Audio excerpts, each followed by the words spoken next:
So hello everyone, let's start our next topic that is going to be British conquest on Bengal. ठीक है, इस British conquest on Bengal में हम majorly to battles पढ़ते हैं, battle of Plassey and battle of Buxar. ना question बनता है कि ब्रिटिशर्स ने सबसे पहले बंगाल को ही क्यों कैप्चर किया. ऐसा भी क्या था बंगाल में कि उन्होंने कहा कि नहीं मैं बंगाल को अपने पास ही रख लूंगा, नहीं मैं बंगाल को हड़प लूंगा. तो सभी सबसे पहले हमें बैटल्स पढ़ने से पहले ये जानना जरूरी होता है कि यार बंगाल में ऐसा क्या था. सोने का अंडा देने वाली मुर्गी तो नहीं रहती थी, है ना. तो ये सारी चीजें हमें पहले पढ़नी पड़ेंगे that why Bengal is that much important कि ब्रिटिशर्स ने सबसे पहले उसी को कैप्चर किया. So let's start. जब हम बंगाल की बात करते हैं आपका 17 या 18 सेंचुरी में, जब हम मुगल पीरियड की बात करते हैं तो बंगाल क्या था, most fertile and rich province. ठीक है, बंगाल जो है बहुत ही ज्यादा रिच था, मतलब वहां पे ट्रेड भी बहुत अच्छा होता है, वहां पे क्रॉप्स भी बहुत अच्छी उग रही है, इंडस्ट्री भी बहुत है. मतलब जिस भी फील्ड में हम बंगाल में जाएं तो बंगाल हर फील्ड में नंबर 1 हमें दिखाई देता था. कब? मुगल के टाइम पे, यानी 17 और 18 सेंचुरी में. ठीक है, देखो आज के टाइम का बंगाल बहुत डिफरेंट है और पहले के टाइम का बंगाल बहुत डिफरेंट था. जब मैं मुगल टाइम पीरियड की बात करती हूँ तो आज का भाई बांग्लादेश ले लीजिए, बिहार ले लीजिए, उड़ीसा ले लीजिए, ये सारी जगहों को मिला के हमारा क्या बनता था, बंगाल बनता था. तो देखिए कितना बड़ा होता था हमारा बंगाल, राइट. उसके बाद जब हम बात करते हैं तो इस सारे बंगाल की पावर किस पे रहती थी, एक नवाब पे रहती थी. अब नवाब कौन होते थे, एक तरीके से ऐसी अथॉरिटी जो आपकी सारी क्या देख रही है, एडमिनिस्ट्रेटिव वर्क को देख रही है. ठीक है, क्या देख रही है, सारे आपके एडमिनिस्ट्रेटिव वर्क्स को देख रही है, यानी पेपर वर्क. ठीक है, अब पेपर वर्क जो होता है वो आपका देखिए क्या कहते हैं, इंडस्ट्री के बेसिस पे भी हो सकता है, ठीक है, ट्रेड के बेसिस पे भी हो सकता है. तो ये सारी चीजों का डिसीजंस कौन लेते थे, नवाब लेते थे. ठीक है, तो यहाँ पे हमें पता चल गया कि जो भाई जब मुगल टाइम पीरियड की बात करते हैं तो बंगाल बहुत ही रिच स्टेट थी आपकी. ठीक है, और कब कौन कौन से एरियाज बंगाल में आते थे, तो बांग्लादेश हो गया, बिहार हो गया, उड़ीसा हो गया. आज के जब हम तीनों को मिला देते हैं तो इतना बड़ा हमारा क्या बनता था, बंगाल बनता था.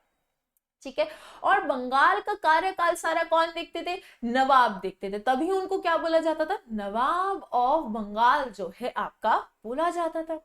ठीक है, चलिए जब हम आगे बढ़ते हैं तो देखो बंगाल रिच फर्टाइल तो था लेकिन उसकी इकोनॉमिक इंपॉर्टेंस भी थी.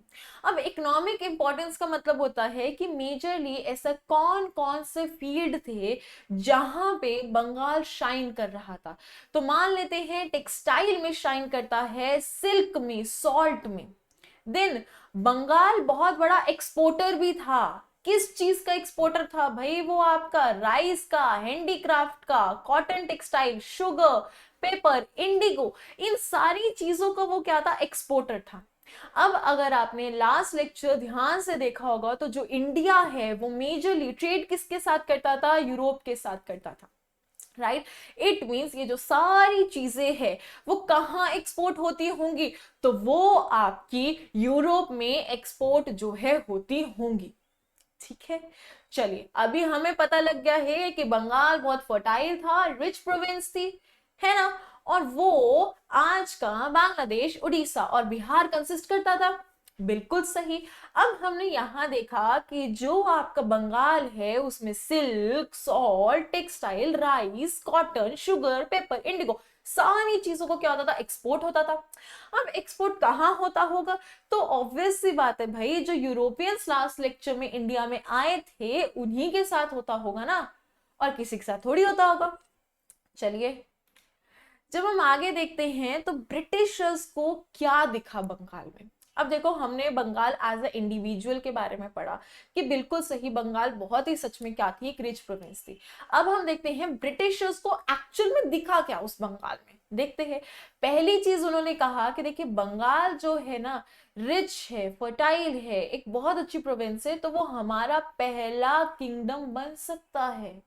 यानी पूरे भारत में से जो एक जगह जिसकी सबसे ज्यादा इंपॉर्टेंस है वो ही ब्रिटिशर्स का क्या बन सकता है, किंगडम बन सकता है. उसी को ब्रिटिशर्स क्या कर सकते हैं, ऑक्यूपाई कर सकते हैं. तो पहली चीज तो ये देखिए. दूसरी चीज उन्होंने ये देखी कि बंगाल जो है हमें एक प्रॉफिटेबल ट्रेड ला के दे सकती है, क्योंकि बंगाल में इतनी सारी चीजों का ट्रेड हो रहा है, तो बंगाल हमें क्या ला के दे सकती है, एक प्रॉफिटेबल ट्रेड जो है ला के दे सकती है। बिल्कुल सही। चलिए, उसके बाद जो बंगाल है वो क्या है, हमें बहुत सारे रिसोर्सेज भी प्रोवाइड कर सकती है। किसके रिलेटेड, फाइनेंस के रिलेटेड। और ऑब्वियस सी बात है, जब हमारे पास फाइनेंस के रिलेटेड क्या होंगे, रिसोर्सेज होंगे, तो हम बहुत easily British East India Company को एक्सपांड कर पाएंगे। ठीक है। उसके बाद बंगाल जो था 60% ऑफ क्या करता था, ट्रेड करता था। जब मैं बात करती हूं पास्ट बंगाल की, तो 60% ऑफ ट्रेड पूरे एशिया का कौन संभालता था, बंगाल संभालता था। पूरे एशिया में जो भी गुड्स और सर्विसेज क्या किए जाते थे, सप्लाई किए जाते थे, उसको कौन संभालता था भाई, उसको आपका बंगाल संभालता था। ठीक है। नेक्स्ट आ जाता है, ब्रिटिश ईस्ट इंडिया कंपनी ने क्या रखा, अपनी फाउंडेशन रखी कैलकाटा में, और क्या इस्टेब्लिश किया, ब्रिटिश कमर्शियल सेटलमेंट इस्टेब्लिश किया 1690s। देखिए, उन्होंने कहा कि बंगाल के साथ साथ हम कलकत्ता को भी कैप्चर कर सकते हैं और कलकत्ता में भी अपना कमर्शियल सेटलमेंट जो है बिठा सकते हैं। राइट। उसके बाद सबसे इंपॉर्टेंट पॉइंट जो आया कि ब्रिटिशर्स जो थे उन्होंने क्या ले लिया था, फारूक सियार से मेग्ना कार्टा ले लिया था। देखिए, हुआ क्या, जब मैं बात करती हूँ 1717 की, तो ब्रिटिशर्स जो है कहाँ जाते हैं, फारूक सियार के दरबार में जाते हैं। जैसे ही वो फारूक सियार के दरबार में जाते हैं, तो वो फारूक सियार के साथ बैठते हैं और उसको अपनी मीठी मीठी बातों में फंसा लेते हैं। जैसे ही मीठी मीठी बातों में फंसा लेते हैं, तो फारूक सियार को लगता है अरे ये तो मेरे यार हैं, ये तो मेरे दोस्त हैं, है ना। और उसी दोस्ती में वो उनको क्या दे देता है, मेग्ना कार्टा। नो, मैग्ना कार्टा क्या होता है, एक ऐसा नोटिस होता है जिसको कोई भी चेंज नहीं कर सकता। And as a mention, Farrukh Siyar क्या थे, आपके मुगल इंपीरियर थे उस टाइम पे, तो उनका ऑफिशियल नोटिस तो कोई भी चेंज नहीं कर सकता था। राइट। तो ये क्या करते हैं, मैग्ना कार्टा पास करते हैं। अब उसको हम क्या बोलते हैं, Magna carta of trade. Magna carta of trade में ये कह दिया गया था कि देखिए, कंपनी को ना सिर्फ 3000 रुपए देने हैं पर एनम, किसको, मुगल एम्पायर को। ठीक है। और वो उसके बदले क्या कर सकते हैं, फ्री ट्रेड कर सकते हैं। ठीक है। एक्चुअल में अगर मैं बात करूं, अब इसका मतलब क्या हुआ, देखिए, जब भी कोई इंसान one place to another place क्या करने जाता है, ट्रेड करने जाता है, तो उसको कुछ अमाउंट ऑफ टैक्स देना पड़ता है। जैसे आप भी one place to another place travel करने जाएंगे, तो आपको भी टोल टैक्स देना पड़ेगा। Right. Then whenever you are going to reach there, आपको होटल लेना पड़ेगा। There number of things are there. Right. ठीक है। सिमिलरली यहाँ पे भी जो ब्रिटिशर्स आपका बंगाल में ट्रेड करने जाते थे, तो उनको टैक्स देना पड़ता था, जाने का, आने का, सामान खरीदने का। ठीक है। तो ये सारे टैक्स देने पड़ते थे। अब ये सारे टैक्स देके लगभग कितने पैसे हो जाते थे, 50,000 पर एनम। ठीक है। बहुत वैल्यू होती थी 50,000 की। तो ब्रिटिशर्स ने कहा कि यार इतने पैसे क्यों फूक रहे हैं हम। ठीक है। तो उन्होंने कहा हम इसका ना एक परमानेंट सॉल्यूशन निकाल देते हैं। ठीक है। अब परमानेंट सॉल्यूशन कैसे निकालते, कि हमें क्या मिल जाता, ट्रेड का मैग्ना कार्टा जो है वो मिल जाता। और वो कौन दे सकते थे, फारूक सियार। तो वो किसके पास गए, फारूक सियार के कोर्ट में गए वो लोग। ठीक है। फारूक सियार को मैनिपुलेट करा, मैनिपुलेट करके ट्रेड मैग्ना कार्टा अपने नाम कर लिया, जिसमें उन्होंने लिखवाया कि हम पूरे साल ट्रेड करेंगे और सिर्फ आपको 3000 रुपए दे देंगे। जिसका मतलब हम ना एक सब्सक्रिप्शन लेना चाह रहे हैं, which is of your 3000 rupees. ठीक है। यानी 1 जनवरी को सब्सक्रिप्शन की 3000 पेमेंट कर दी, अब हमसे तुम 31 दिसंबर तक बात मत करना। Right. Which is a kind of unfair, क्योंकि पहले इतना प्रॉफिट और सडनली अब इतना लॉस हो जा रहा था। ठीक है। तो यहां पे हमें देखने को मिलता है कि जो ब्रिटिशर्स थे, अब उनके पास क्या था, ट्रेड मैग्ना कार्टा भी था। इसी के साथ साथ इसमें एक और चीज इन्होंने मैग्ना कार्टा में मांगी थी, कि जो आपके ब्रिटिश कॉइन्स है ना, उसको पूरे इंडिया में एप्लीकेबल कर दीजिए। ठीक है, अब फारूक सर दोस्ती में बह कर क्या कर देते हैं, इन दोनों बातों को हाँ कर देते हैं। ठीक है, तो ये क्या थे कुछ इंपॉर्टेंट जिसकी वजह से ब्रिटिशर्स जो है और ज्यादा अट्रैक्ट हुए किसकी तरफ, आपके बंगाल की तरफ। चलिए आगे देखते हैं कॉन्फ्लिक्ट्स ऑफ नवाब। अब कॉन्फ्लिक्ट्स ऑफ नवाब में क्या हुआ, हमने पीछे देखा कि before this Magna carta the nawabs were having a profit of 50,000, but after this Magna carta वो प्रॉफिट लॉस में कन्वर्ट हो गया, क्योंकि उनको पूरे साल के सिर्फ 3,000 रुपए ही मिलने लग गए। अब इससे क्या बनते, कॉन्फ्लिक्ट्स बनते, मन मुटाव बनते, किन के बीच में, नवाब के बीच में और आपके ब्रिटिशर्स के बीच में। जब हम पहला पॉइंट देखते हैं तो क्या है कि जो स्पेशल प्रिविलेज थी ना, वो ब्रिटिश कंपनी बहुत ज्यादा क्या कर रही थी, इंजॉय कर रही थी, और बंगाल के जो नवाब थे वो इसके बिल्कुल क्या थे, अगेंस्ट थे। वाई सो भाई 50,000 मिल रहा है, पहले आप कितनी शॉपिंग कर सकते हो 50,000 से, कितना कुछ खा सकते हो, और वो सारा कट डाउन होके 3,000 पे आ जाएगा। तो इट्स क्वाइट ऑब्वियस कि भाई जिसके ऊपर ये कट डाउन होगा उसकी फाइनेंशियल स्टेट पे बहुत ज्यादा क्या पड़ेगा, आपका मतलब आपका इफेक्ट पड़ेगा।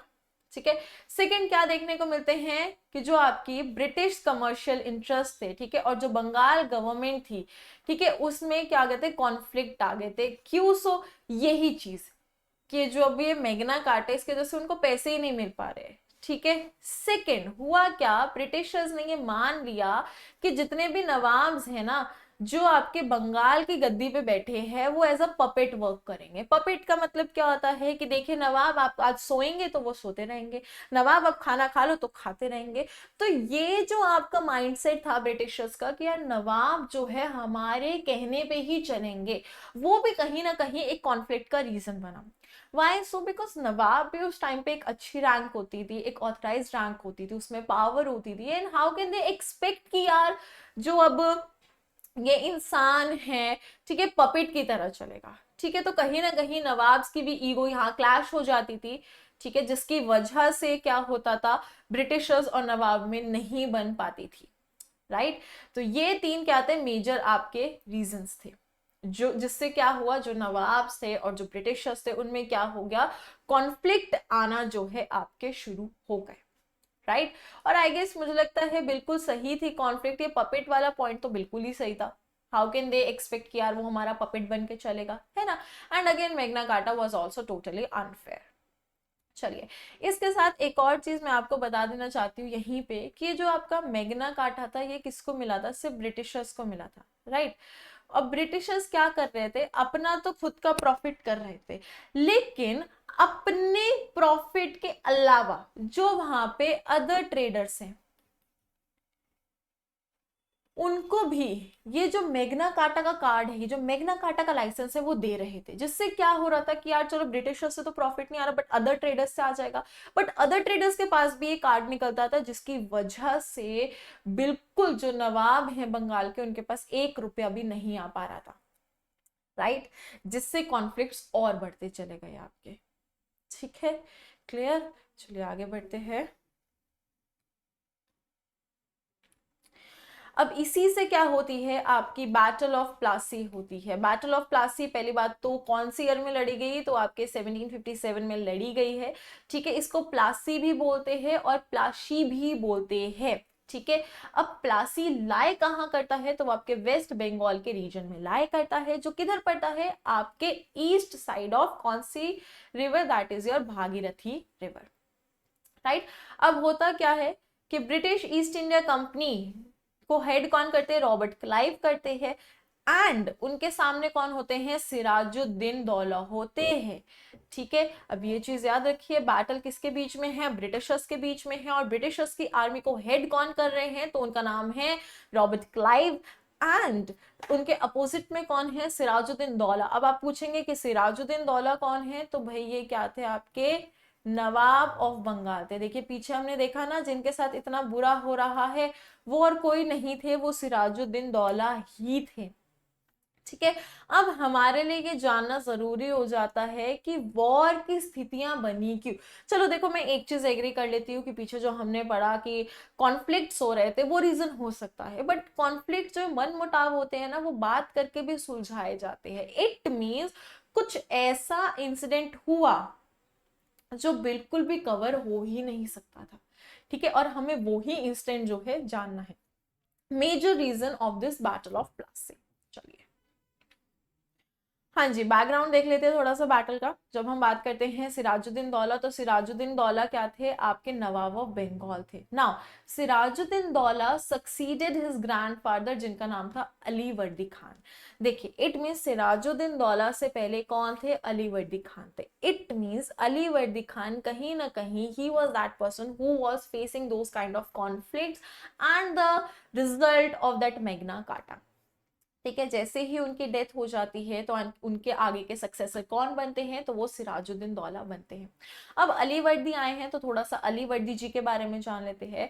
अली वर्दी खान कौन थे, तो he was a deputy governor of Bihar. अब देख लीजिए, he was deputy governor of your Bihar, ठीक है, जिन्होंने थ्रोन खुद ही ले लिया था, दिया नहीं था, खुद ही ले लिया था। किसको मार के लिया था, तो उनका नाम था सरफराज खान को मार के लिया था। इट मीन्स बिफोर अली वर्दी कौन था वहां पे, सरफराज खान थे, ठीक है, और अली वर्दी जी ने क्या करा, सरफराज खान जी को मार दिया और थ्रोन ऑफ ये जो बंगाल का थ्रोन था, ये जो डेप्यूटी गवर्नर ऑफ बंगाल का थ्रोन था, वो अपने सर पे रख लिया, ठीक है।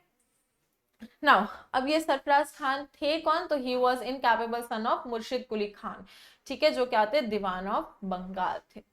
चले जब हम बात करते हैं सिराजुद्दीन दौला, तो सिराजुद्दीन दौला जो है जैसे ही क्या बन गए थे, नवाब बन गए थे आपके बंगाल के, तभी से उनके आगे पीछे क्या थे, बहुत सारे राइवल्स बन चुके थे, ठीक है। सिर्फ ब्रिटिश ही नहीं राइवल था, उनके खुद के क्या कहते हैं, जो कोर्ट था, एक इंपॉर्टेंट जो ग्रुप होता है जहाँ पे ग्रुप डिस्कशन होती है रिलेटेड टू एनी भी, हम कोई बात करते हैं, कोई भी मैटर आया है उसके रिलेटेड डिस्कशन होती है, तो वो कोर्ट भी अगेंस्ट हो गया था। द रीजन बिहाइंड कि देखिए जो आपके सिराजुद्दीन दौलत है वो बहुत ही छोटी उम्र पे इस गद्दी पे बैठ गए थे, एंड कहीं ना कहीं जो कोर्ट में मेंबर्स थे वो उनसे बहुत बड़े थे, राइट। तो उनको ऐसा फील होता था कि यार ये छुटकू सा बच्चा हम पे क्यों राज कर रहा है, बल्कि हमें इस पे राज करना चाहिए। तो ये जो ईगो फैक्टर होता है ना, वो ईगो फैक्टर कहीं ना कहीं क्या हो गया था, टच हो गया था। जो उसके कोर्ट में मेंबर्स थे ना, उन मेंबर्स का वो ईगो फैक्टर जो है कहीं ना कहीं क्लिक हो गया था, जिस ईगो फैक्टर की वजह से ये जो बैटल ऑफ प्लासी है ब्रिटिशर्स के लिए और इजी हो गई थी। Why so, because literally you will get to know कि इनके खुद के बहुत ही वफादार जो कमांडर्स थे, वफादार मेंबर्स थे, उन्होंने ब्रिटिशर्स के साथ अलायंस बना लिया था, and due to that alliance क्या हो गया था आपका, कहीं ना कहीं ये जो बैटल है वो सिराजुद्दीन दौला जो है हार गए थे, ठीक है। चलिए आगे चलते हैं। Excuse me. नाउ क्या है, इवेंट्स प्रीसीडिंग द बैटल। अब हम थोड़ा सा बैटल पे भी आ जाते हैं। देखो जो ब्रिटिशर्स की विक्ट्री थी कर्नाटिक वॉर में, उसने ऑलरेडी ही क्या कर दिया था, सिराजुद्दीन दौला के दिमाग में एक इमेज बना दी थी कि कहीं ना कहीं ब्रिटिशर्स क्या है, थोड़े से पावरफुल है। चलो उसके बाद the officials of the company made a rampant misuse of trade, ठीक है, और जिससे क्या हुआ, नवाब के फाइनेंस पे अफेक्ट पड़ा। देखो सबसे पहली चीज जो क्या देखा कि जो ब्रिटिशर्स की विक्ट्री थी कर्नाटिक वॉर पे, ठीक है, उसने क्या कर दिया था, एक तरीके से थोड़ा सा सिराज के दिमाग में ना अफेक्ट डाल दिया था। अब अफेक्ट ये था कि वो ताकतवर तो थे ही, पर वो क्या करना चाह रहे थे, हर जगह को ऐसे हड़पना चाह रहे थे, ठीक है, आप हर जगह को अपने नाम करना चाह रहे थे, पहली चीज। दूसरी चीज क्या हुआ, ये जो मेन जो वॉर को अफेक्ट करे, दैट इज तो your miss use of that trade card. जो वो ट्रेड कार्ड था उसको जो मिस यूज हो रहा था, ठीक है, उससे भी क्या हुआ, बहुत ज्यादा अफेक्ट पड़ता है। किस पे अफेक्ट पड़ता है, आपके जो नवाब के फाइनेंस होते हैं, जो उसका अकाउंट होता है बेचारे का, उस पर बहुत ज्यादा अफेक्ट पड़ने लग जाता है। तो वो भी क्या है, मेनली रीजन बन जाता है। थर्ड, ब्रिटिशर्स ने भाई बंगाल पे तो नजर रखी, लेकिन कलकत्ता में भी क्या कर लिया, फोर्ट्स बना लिए, ठीक है। और उन्होंने फोर्ट्स बनाने से पहले नवाब की परमिशन लेना भी बिल्कुल सही नहीं समझा। उन्होंने सोचा अरे बाप का राज है, ये भी मेरी लैंड वो भी मेरी लैंड, बनाओ घर, राइट। तो हुआ क्या यहाँ पे कि भाई उन लोगों ने बंगाल के साथ साथ एक कलकत्ता जो अगेन एक इंपॉर्टेंट प्रोविंस थी, उस पर भी क्या कर दिया, फोर्टिफाइज जो है बनाने लग गए। तो अभी तक हमारे पास नटशेल में ये बात आई है कि बैटल्स के लिए, बैटल में तो कौन थे, सिराजुद्दीन दौला और रॉबर्ट क्लाइव थे, राइट। रीजन मेजरली हमें क्या हाईलाइट हो रहा है कि ब्रिटिशर्स अपनी मनमानी कर रहे थे। ब्रिटिशर्स क्या करते, अपनी मनमानी कर रहे थे, ठीक है। वो बिल्कुल भी जो वहां पे ऑलरेडी एग्जिस्टिंग अथॉरिटी है उसका ध्यान नहीं रख रहे थे। वो बस अपनी मनमानी करे जा रहे थे, करे जा रहे थे, करे जा रहे थे और करे जा रहे थे, ठीक है। चलिए आगे चलते हैं। अब लास्ट में क्या आ जाता है, which is the most important point that you need to remember कि बैटल एक्चुअली हुई क्यों। अब होता क्या है कि जो नवाब ऑफ कैलकटा है, ठीक है, नवाब जो है वो मार्च करते हैं टू कैलकटा तक। अब यहाँ पे मैं थोड़ी इमेज आपको क्लियर कर देती हूँ। नवाब थे कौन, सिराज उद्दीन दौला। ये क्या करते हैं, मार्च करते हैं कहाँ पे, कैलकटा तक। क्यों मार्च करते हैं, बिकॉज कैलकटा पे उन्होंने क्या बना लिया है, फोर्ट बना लिया। किसने फोर्ट बना लिया, ब्रिटिशर्स ने फोर्ट बना लिया। ऑब्वियस सी बात है, बिकॉज दे वांट कि भाई बंगाल भी मेरा हो जाए, कलकत्ता भी मेरा हो जाए, आया तो सभी मेरा हो जाए, राइट। अब होता क्या है कि मार्च कब करते हैं, आपका जून 1756 को मार्च करते हैं। अब जैसे ही मार्च करते हैं वहां पे जाके इनको पता लगता है कि वहां पे 146 क्या है, ब्रिटिश प्रिजनर है। अब देखिए, कहने को तो वो फोर्ट था, बट इन एक्चुअल जो वो फोर्ट था वो एक ना छोटा सा रूम था, बहुत छोटू सा रूम था, ठीक है। अब हुआ क्या, जैसे ही आपके सिराजुद्दीन दौला पहुंचते हैं वो देखते हैं यार यहाँ पे 146 ब्रिटिश प्रिजनर है। तो पता है वो क्या करते हैं, वो उनको बोलते हैं कि आओ आओ भाई, कमरे में जाके हम केक काट के खाएंगे। चलो, अब वो जो है सबको गोली देकर कहाँ ले आते हैं, आपका उस कमरे में ले आते हैं। और उस कमरे में केक काटने के बजाय उस कमरे के अंदर उनको डालते हैं, दरवाजा बंद करते हैं, कुंडी लगा के भाग जाते हैं। अब इससे होता क्या है कि आउट ऑफ 146 प्रिजनर जो आपके 123 प्रिजनर्स होते हैं उनकी डेथ हो जाती है due to suffocation, which is quite obvious कि यार छोटे से कमरे में इतने लोगों को बंद कर देंगे तो उससे क्या हो जाएगा, सफोकेशन हो जाएगी, जिससे डेथ भी हो सकती है। और वही हुआ यहाँ पे, 123 की डेथ हो जाती है, जिसकी वजह से ब्रिटिशर्स बहुत ही ज्यादा गुस्से में आ जाते हैं कि सिराजुद्दौला की हिम्मत हुई तो हुई कैसे, ठीक है, कैसे हो गई उसकी हिम्मत कि भाई उसने हम ब्रिटिशर के प्रिजनर को भी मार दिया, वो भी 123 प्रिजनर्स को मार दिया। अब ये जो इंसिडेंट हुआ था आपका डेथ इंसिडेंट, इसको ही बोला जाता है ब्लैक होल ऑफ कैलकाटा या फिर ब्लैक होल इंसिडेंट। जिसकी वजह से क्या हो गया, जो ब्रिटिशर्स है they have taken this particular incident on their ego and they said now this is a open battle, ठीक है। अब जो है हम लड़ेंगे और डायरेक्टली लड़ेंगे। पहले जितने भी हम पे ये जो टॉन्ट मार रहे थे, ये जो हम पे अत्याचार हो रहे, अत्याचार तो I will never say use a word, that's my bad, अत्याचार नहीं, ये जो हमारे साथ एक ना इंसाफी कर रहे थे, हमें टॉन्ट मार मार के, ठीक है, वो तब ठीक था, बट लोगों को मारना इज नॉट राइट, ठीक है। But on the other side मैं सिराज की भी सिचुएशन समझ सकती हूँ, क्योंकि he was very much like in anger कि यार कैसे आप लोग बिना हमारे परमिशन के लिए हमारे ही जमीन पर फोर्ट्स बना रहे हो, ठीक है। अब इस इंसिडेंट के बाद क्या होता है कि आपके जो रॉबर्ट क्लाइव है वो मद्रास से निकलते हैं, ठीक है, किसके लिए, बैटल के लिए। तो एक साइड आते हैं रॉबर्ट क्लाइव और दूसरी साइड कौन है, आपके सिराजुद्दीन दौला, ठीक है। चलिए अब होती है the battle, finally we are on the battle now. चलिए बैटल क्या हुई देखिए, जो आपका वो ट्रैजिक डिफीट हुई, ठीक है, और ब्रिटिशर्स जो नवाब ऑफ बंगाल ने की, क्या इतने लोगों को मार दिया गया। उसके बाद क्या होती है, ये बैटल होती है, देखो मैंने अभी बताया कि रॉबर्ट क्लाइव क्या हुए, मद्रास से आए, ठीक है। कहाँ पे आए, आपके मेनली बंगाल वाले रीजन में आए टू हैव दिस बैटल, ठीक है। अब होता क्या है, जब भी हम पहुंचते हैं तो बैटल के टाइम पे रॉबर्ट क्लाइव जो है ना एक स्ट्रैटेजी अपनाते हैं। देखो, वो कहते हैं कि यार डायरेक्ट बैटल करने से अच्छा है बैटल होने से पहले ही इसको खत्म कर दो। अब उसके लिए वो लोग क्या करते हैं कि जो भी आपके नवाब के कोर्ट के मेंबर्स होते हैं उनके साथ क्या कर लेते हैं, एक अलायंस बना लेते हैं, ठीक है। और सबसे बड़ी अलायंस बनाते हैं मीर जफर के साथ, ठीक है। मीर जफर कौन होते हैं, एक तरीके से आपके कमांडर होते हैं किसके, सिराजुद्दौला दौला के।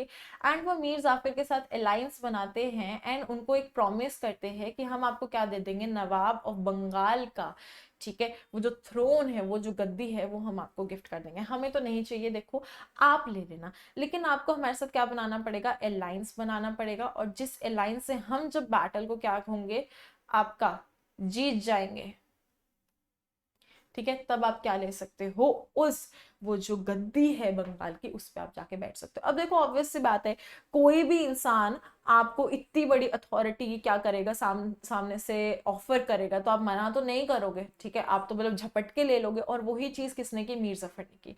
मीर जफर ने क्या किया, मीर जफर ने कहा बिल्कुल ठीक है, I am ready, I am with you, I am ready to make an alliance with you, I am ready कि ठीक है आप सिराज को मार दो, ऐसे कर लिया उसने कि हाँ ठीक है मार दो सिराज को, मुझे फर्क नहीं पड़ता, क्योंकि एट द एंड मुझे जो फ्रूट मिल रहा है, मुझे जो फल मिल रहा है, दैट इज बहुत अच्छा, ठीक है, एंड आई एम हैप्पी। चलिए आगे होता है, अब वॉर होता कहाँ पे है कि देखिए क्लाइव्स आते हैं अपनी आर्मी को लेके नवाब की आर्मी के साथ किधर, प्लासी में, और उनके साथ कौन होते हैं, थोड़े से आपके फ्रेंच सोल्जर्स होते हैं। अब होता क्या है, नवाब की आर्मी में 50,000 लोग होते हैं और क्लाइव की आर्मी में 3,000 होते हैं, लेकिन स्टिल कौन जीत जाता है, आपके रॉबर्ट क्लाइव जीत जाते हैं। वाई सो, पीछे ही हमने पढ़ा कि उन्होंने क्या बना लिया है, अलायंस बना लिया है, ठीक है। और उस अलायंस के तहत पता है क्या होता है, देखिए अब जो मीर जाफिर थे, ही वॉज अ कमांडर, और जब तक कमांडर आर्मी को ना बोले अटैक, तब तक आर्मी अटैक नहीं करती है, ठीक है। और ऐसा ही हुआ, जब बैटल शुरू हुई तो उस बैटल में मीर जफर ने आर्मी को अटैक का कमांड दिया ही नहीं। भाई जब अटैक का कमांड दिया ही नहीं तो एक तरीके से बैटल आपकी हुई ही नहीं। और रही बात आपके नवाब की, तो नवाब को किसने देखो रही बात नवाब की, तो नवाब को भी मार दिया गया, किसके द्वारा, मीरान के द्वारा। अब हु वॉज मीरान, मीरान कौन थे, आपके मीर जफर के ही सुपुत्र थे। ऑब्वियस सी बात है, जैसा फादर जो है चलेंगे उस जिन स्टेप्स पे, उन्हीं स्टेप्स पे आपके कौन चलेंगे, बेटे भी चलेंगे, ठीक है। तो यही होता है, बैटल में अलायंस फॉर्म हो जाता है, किसके साथ, रॉबर्ट क्लाइव के साथ। कौन बना लेता है, मीर जफर बना लेता है, ठीक है। मीर जफर कौन, एक तरह से कमांडर हैं आपके, जो आर्मी को लड़ने के लिए क्या है, इशारा देते ही नहीं है। जब भाई वो लड़ाई करने के लिए इशारा देंगे ही नहीं तो लड़ाई एक तरीके से होगी ही नहीं। जब लड़ाई होगी ही नहीं तो सिराजुद्दीन दौला डर जाएंगे। जैसे ही वो डर के बैटलफील्ड से भागने लगते हैं, वैसे ही आपके मीर जफर के कौन, सुपुत्र जी, ठीक है, वो सुपुत्र जी क्या करते हैं, उनको सुपुत्र सर क्या करते हैं, उनको मार डाल देते हैं। क्या करते हैं, उनको मार डालते हैं, और इससे क्या हो जाती है, आपकी जो बैटल है वो कहीं ना कहीं जो है खत्म हो जाती है, ठीक है। चलिए अब सिग्निफिकेंस ऑफ बैटल क्या होता है कि जब ये बैटल जो है आपके ब्रिटिशर्स जीत जाते हैं तो कहीं ना कहीं एक बहुत ज्यादा हिस्टोरिक टर्न होता है, क्योंकि अब ब्रिटिशर्स क्या क्या है, सुपीरियर पावर आने वाली है, ठीक है, जिसमें हम पॉलिटिकल पावर भी बोल सकते हैं और मिलिट्री सुप्रीमेसी पावर भी कहीं ना कहीं कंसीडर कर सकते हैं। अब हम पोस्ट वॉर की बात करते हैं, तो वॉर के बाद भी बहुत सारे चेंजेस देखने को मिलते हैं। जैसे अब बैटल ऑफ प्लासी जो है, क्लाइव जीत जाता है और मीर जफर को क्या बना देते हैं, नवाब ऑफ बंगाल बना देते हैं, उनको थ्रोन पे बिठा देते हैं, ठीक है। देन मीर जफर क्या करता है, Mir Jafar in order to satisfy Britisher as per the agreement वो क्या करते हैं, जमींदार दे देते हैं। अब जमींदार जो है कौन होता है, आज के टाइम पे भी जमींदार होते हैं, जो क्या लेते हैं आपसे, एक लैंड के रिलेटेड रेवेन्यू लेते हैं, ठीक है। उसके बाद क्या होता है, जब ब्रिटिशर्स जो है आपके मीर जफर से सेटिस्फाई नहीं होते हैं तो वो मीर जफर को भी क्या है, आपके नवाब के थ्रोन से हटा देते हैं, एंड फिर किसको नवाब बनाते हैं, तो उनके आगे के नवाब बनते हैं मीर कासिम, ठीक है। इट मीन्स जब हम बैटल ऑफ प्लासी की बात करेंगे तो बैटल ऑफ प्लासी में लास्ट में किंग कौन रहा, मीर जफर रहा, बट ब्रिटिशर्स के पसंद नहीं आए तो वो किसको बना देते हैं, मीर कासिम। इट मीन्स कहीं ना कहीं जब हम नेक्स्ट बैटल पढ़ेंगे उसमें रोल कहीं ना कहीं किसका आएगा, मीर कासिम का रोल आएगा, ठीक है। इसी के साथ हम आज के लेक्चर को यहीं पे एंड करते हैं। होप आपको बैटल ऑफ प्लासी अच्छे से समझ आई होगी, क्योंकि ये आपके एग्जाम पॉइंट ऑफ व्यू से बहुत ही ज्यादा इंपॉर्टेंट है। So thank you everyone and have a really nice day.